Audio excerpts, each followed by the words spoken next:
You're getting yourself set up for the new teaching year, or maybe you just want to get yourself a little more organized for the week or term ahead. Don't worry team, I've got you. Today we have 57 teaching-related bullet journal layouts that you can include in your academic planner. We have timestamps in the description box below, along with a list of all of the equipment I used in setting up these ideas, but without further ado, let's get into it. Our first teaching-related spread is a teaching-related future log, so a future log for things that are just school-related. As you can see, I've split this one into 4 terms because I'm assuming that this person has a 4-term calendar, and we've got little calendars down the sides to show what months fall into those terms.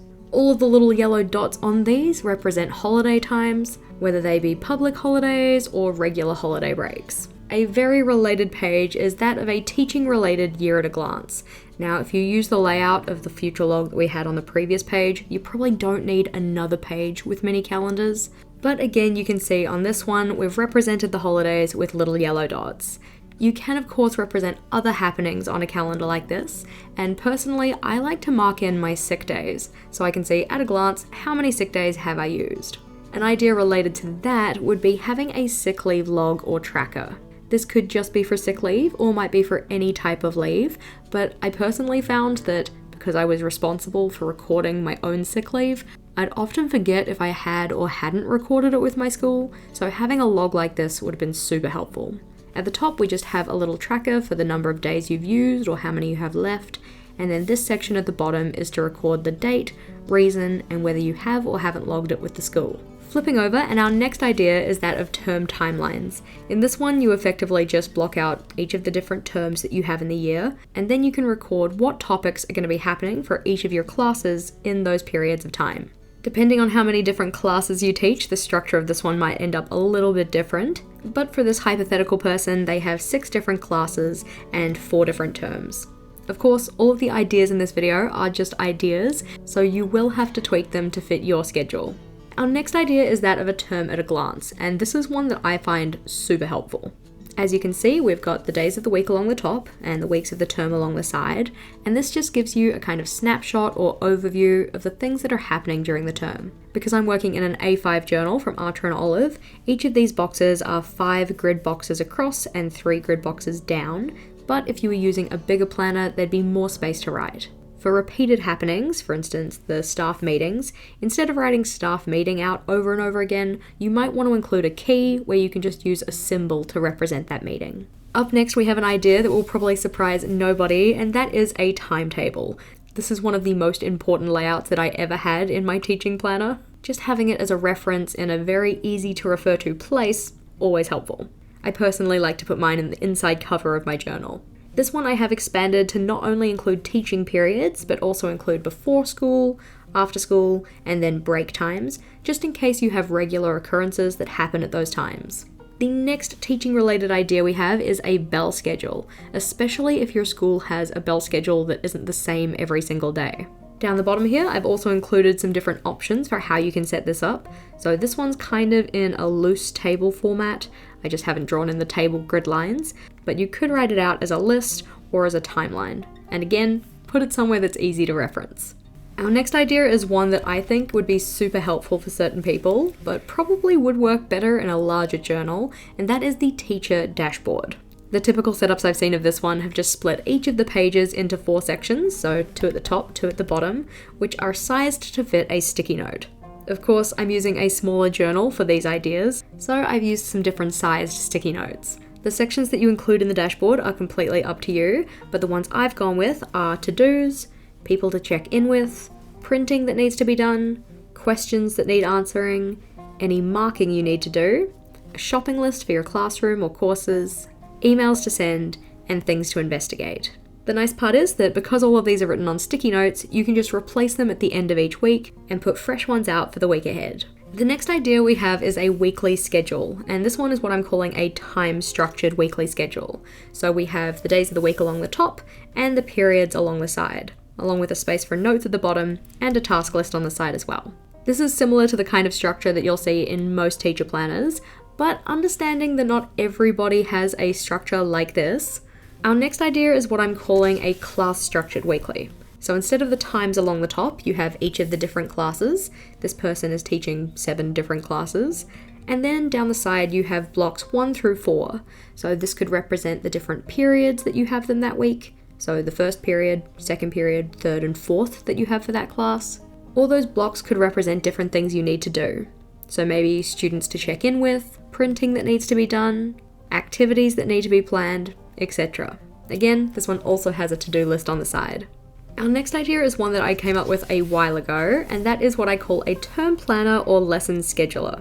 I do have a separate video on this layout in particular because it's a little bit more complicated, but effectively it just gives you a snapshot of all of the different periods that you have in any given week and a little label to describe what you're going to be teaching in that period. The one I've set up here assumes a 6-period timetable, so we have Monday of week 4, periods 1 through 6, Tuesday of week 4, periods 1 through 6, etc. As I said, do have a separate video and it's linked in the description box below. The next teaching related idea we have is an extension work ideas page. The way I've set this one up is that you'd list out the activities that you're doing with your class and then the ideas for extension work for each of those activities. So it could be an extension of the task or something that's related to the task for your students who need extension. Another idea we have is differentiation plans. So for your activities that you're doing for an individual lesson, what are the surface tasks, the deep tasks, and then the transfer tasks? In your differentiation plans, you may also want to plan out which students are getting which tasks, or possibly which students are starting with each task. So we've just got a little checklist at the bottom here. Again, I've listed these out on sticky notes, so you could in theory use this page again. Flipping over, and our next idea is a place to log your lesson ideas or your activity ideas. I've in particular considered activity ideas for these, so we have different ideas for activities you can do, and then any lessons that might benefit from that idea. So for instance, journal writing, you might want to use this in a lesson related to evidence of continental drift, or a historical discovery, that kind of thing. Down the bottom here, our idea for this one is a lesson routines page. So if one of the things that you're trying to work on is really routinizing your lessons so students coming into your classes know what to expect when, setting up a routine timeline might be helpful. I've set this one up more graphically with the time bar in the middle, but of course you could just list this out. Our next teaching related bullet journal idea is that of lesson plans. Now it might be more practical for you to put your lesson plans digitally or in a different planner, but I still wanted to include it here because it might be helpful for some people. Of course, the breakdown that I've got here is just an example. You can break it down however you want, or maybe your lesson plan format is imposed by your school or your district. Up next, we have another one of my favorite ideas, and that is the markbook. While I typically like to keep my markbook digitally, some people do like to have theirs in a physical format. I've got a little list of ideas of what you could actually include in the markbook here, but the general gist is that we have the students down the side, and then the pieces of work or things that you're marking off along the top. Ticks represent that that's happened or done, and boxes mean that hasn't been happened yet, you need to follow up. The nice part about having the boxes there too is that you can see the students that are consistently handing things in late or not getting things done. I've set this one up on a Dutch door so that as you flip through you can still see your student names, but it gives you a lot more space to mark off the things that you're recording. Over the page and onto our next idea, this one is a homework/assignment log. So rather than this one being for the students and whether they have handed work in, this one's more for you. Have you planned that piece of homework? Have you gotten it written? Is it assigned, collected, marked, etc.? At the top here I've just given you a little kind of description of what I actually mean by these different things, and at the bottom is more of an example of how you might actually fill it in. Our next idea is that of a project tracker. I find that in the busyness of school life, the bigger projects we're working on can sometimes get pushed to the side. So having a project tracker so that you can actually keep track of the things that need to happen for that project and whether they're getting done might be really helpful. On this one I've got a little progress bar to show how far through the project I am, the start and due date for that project, and then the actions that need to be taken. Our next idea is that of an extra or co-curricular commitments page. Depending on what your commitment is, the structure of this might be different. I've decided that this one is for chess club, which happens on Tuesday lunchtimes. On this page, I have a place to write out who the members of that club are, mark down their attendance to make sure that they're actually showing up, and then at the bottom we have a schedule of what to expect in each week, or what we're going to be doing. Our next idea is that of course or topic reflections. And in the little example we have for this one, we have the teaching time, the style of assessment and the assessment duration, the grade distribution for this year and last, and a place to write down those reflection notes. Another note style idea is that for meeting schedules and agendas or minutes. I split this into 2 columns, so we have the agenda items and then the notes that we took down for that agenda item. In your journal, you may also want to include inquiry or appraisal notes, and I've got a little list of different things that you could include in those notes here. Of course, feel free to pause this video at any time to take a closer look at the things that I've got written on the pages. Our next teaching related idea is that of a home contact log. And in the example we have here, we've got the student name, the person that you were contacting, and then any notes from that contact. So things like the type of contact, like did you call, did you email, what was the reason for contacting home, what kind of follow-up actions do you have, what were the outcomes, etc. Our next idea is another reference page, and this one is a student or colleague birthday calendar. I'm a big fan of finding ways to celebrate throughout the year, so this one is a nice page to check in with at the start of each month or week to make sure that you're celebrating those birthdays. Our next idea here is that of a marking Kanban board. So for this one, we have each of the different little assessment pieces on sticky notes, so that as things happen, you can move them from one box to the next. The different categories I have here are assigned, collected, in the process of marking, in the process of getting moderated, the grades in the learning management system, and then ready to return to the students. Our next idea again may not be for everyone, like any of the ideas we have in this video, but that is a class budget or spending log. For this one, I've just set it up with what was the item that was purchased, what category and subcategory does it fall into, and what was the price. Then at the end of the spending season or month or term, whatever frequency you have to record it on, you can just total up everything in that price column to get the final total. If you are responsible for your classroom or possibly for decorating your classroom, then something that might be helpful to have is a classroom layout. This could include diagrams of a bird's eye view of the classroom or side angles depending on what you're setting up, and also measurements of those things, so that if you want to swap something out, you know how much of things you need. An idea that's related to how much of things is that of the class size reference. This can be especially helpful for when you need to do print copies of things and that kind of stuff. So for this one, we have the class, how many students, and the number of print copies.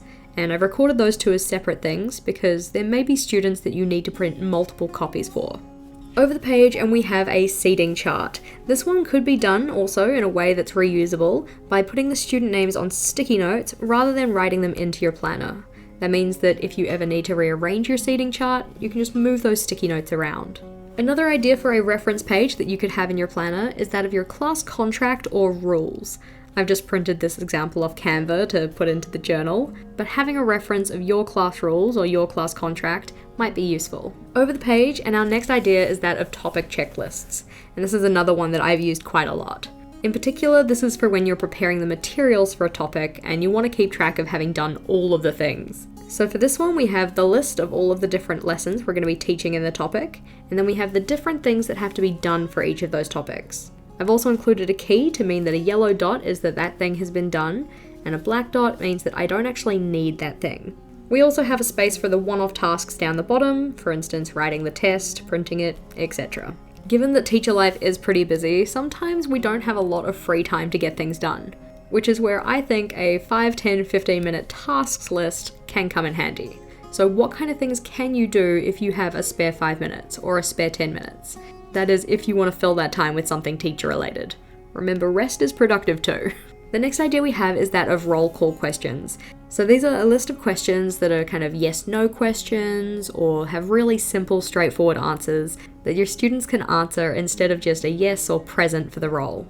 If you have multiple classes and don't want to come up with multiple questions, you can of course record them on the side too.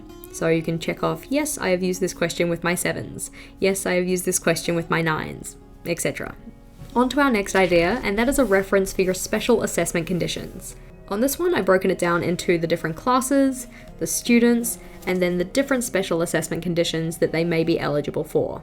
Having a handy reference like this can be helpful for when you need to book those assessment conditions.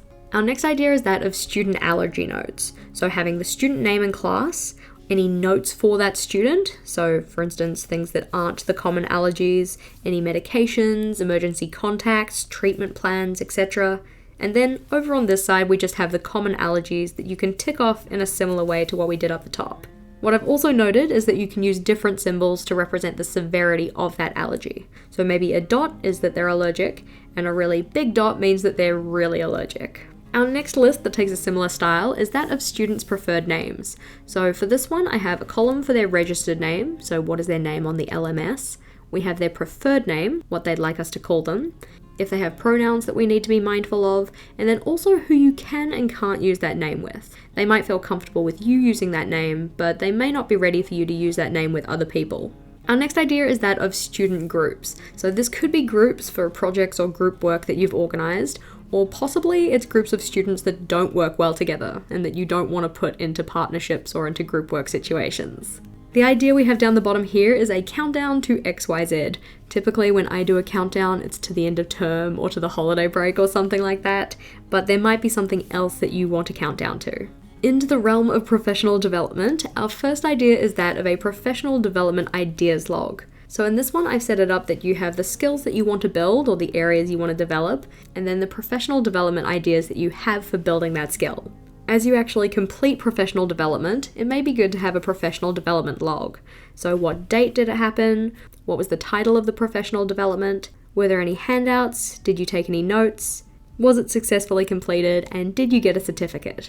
Another thing related to professional development is just the professional development notes themselves. You might want to record those in your planner. Again, I've got a little list of different information you could include when taking those notes. Feel free to pause the video to have a snoop. Typically, when we undertake professional development, it's to reach some kind of goal, so having professional goal planning in your planner might be helpful as well. For this one, we've got a space for the goal, the reason that you're trying to achieve that goal, what kind of metrics of success do you have, how do you know that you're going to have achieved it, and then what action steps do you have to take. Flipping over, and another good reference page to have in your journal is that of emergency contacts or procedures. I've taken the procedures approach here, so what do we do in a fire, if there's a tsunami, an earthquake, or if we have to shelter in place. Rather than writing these into your planner, if your school has a printout you can use, you could of course just print it out and stick it in. Similarly, we also have a behaviour management protocol, which could either be one that you've designed with your class or one that's imposed by your school. Depending on your system, this may take the form of a flowchart, or I've just recorded it in a table. So the severity level, examples of that kind of behaviour, and then what do we do to respond to those. Another reference that might be useful to have in your journal is that of the teaching standards or criteria. This one's just a printout of 5 out of 6 of the teaching standards for New Zealand. Flipping over, and one that I've seen in a couple of different teaching related planners, and that is Bloom's taxonomy. Now, a lot of the time people draw out the triangle or pyramid and write things in, but I thought it would be cool just to have a list of command terms, or a list of kind of action words that are related to each of those different levels. Again, this is just a printout, and any of the things that I've printed out and stuck into my planner, you can find links to in the description box. Related to our command terms here, you could also have a command term glossary. Now, this might not necessarily be useful for you, but I know in teaching the MYP, the command terms had pretty specific meanings, and we needed to be familiar with those and let the students know about them too. So having that glossary might be useful. Another reference that might be useful to have is that of assessment specifications. These again could be decided on by your department or faculty, or they might be imposed by your curriculum. I've done this one based on the science MYP criteria, so A through D, with the different assessment specifications. Our next idea is a reference log for helpful websites. So in this one, we've got 2 columns, what the website URL is, and then what you'd actually be using it for.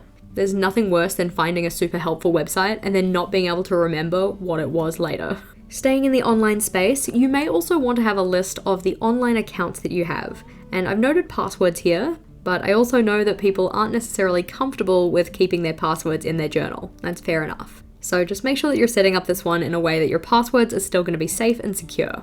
For the example I have here, we've got the list of websites listed out on the side, and then we've got a little flip over so that you can see the passwords on the underside. What you could also do is put down password hints rather than the passwords themselves. Our next teaching related idea is one that I used a lot, and that is a before term X checklist. So I'd set these up at the end of each term to make sure that I came back for the next term fully prepared. I've broken these down as different classes, things that need to be marked, general stuff that needs to be done, and printing that needs to be done. More of a memory keeping idea this one, but it might be nice to have a place in your journal to record funny things that your students said.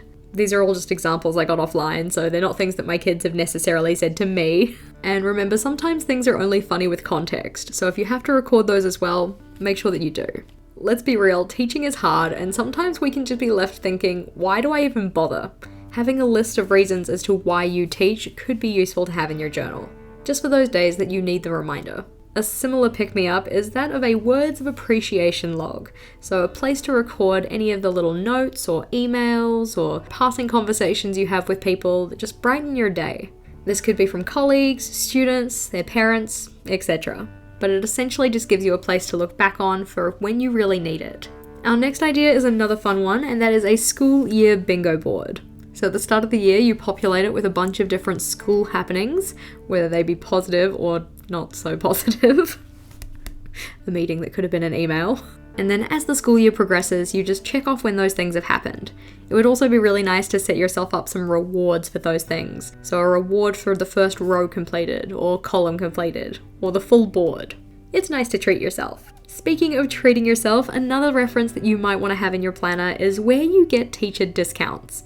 I've listed out a couple here. Not that Artronolive is necessarily a teacher discount, it's just one that you can get by using my code JashiiCorrin10. But I always find that I go to places and then after I've paid, I realize they have a teacher discount.